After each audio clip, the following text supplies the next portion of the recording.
Probably 63.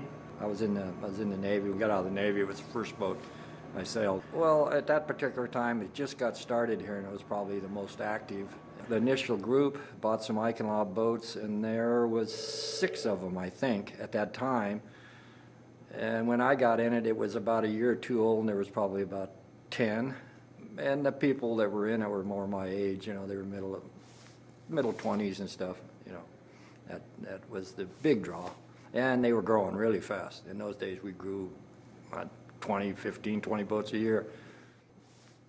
It was a shock, built in Newport Beach. It was back when we had a mixture of Eichenlaub wooden boats, a few Varalays, and then the first fiberglass boats were all built off a plug that the class owned.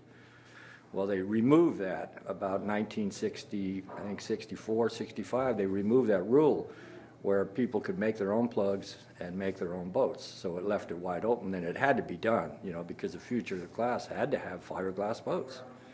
Well, he kind of had a theory on, you know, what the lines were, and there's tolerances. There's plus or minus a quarter inch, and when you compound and put one piece of it down and you push the deal, it's a big difference.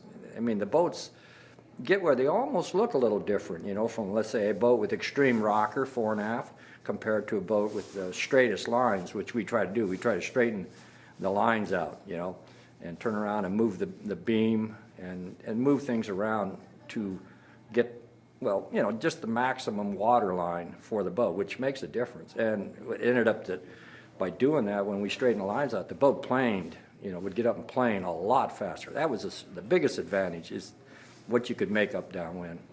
Just look at pictures of the boat, let's say 75 years ago, and you see the way they sailed, and you look at the rig and you see what they're like then, and then you go look at a modern snipe, they don't even look alike. I mean, they're totally different looking boats.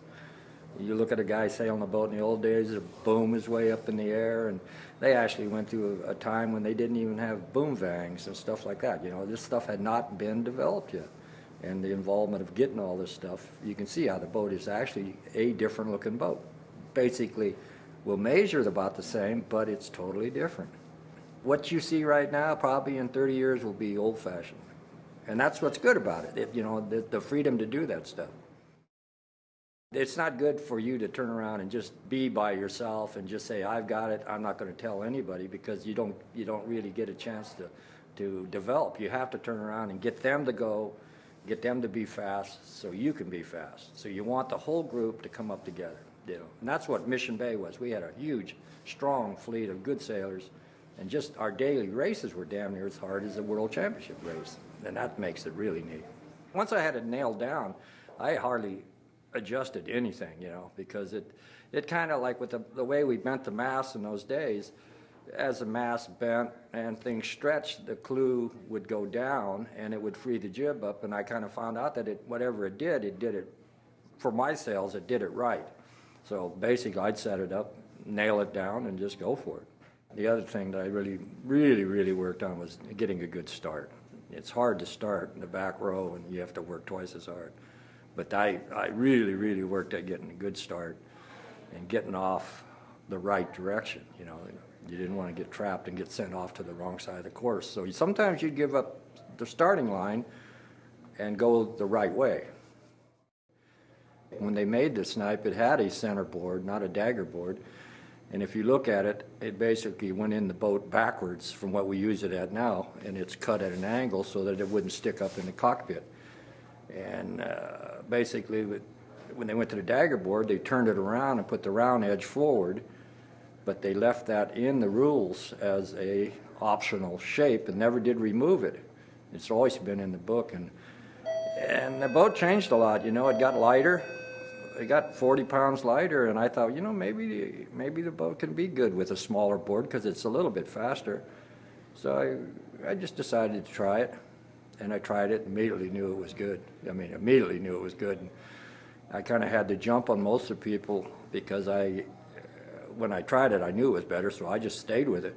And that's when I won my first world championship, was with that board, and that was really an advantage because we were in Africa in a big bay that was just perfect for it. You know, 18 knots of breeze and small chop. It was gorgeous.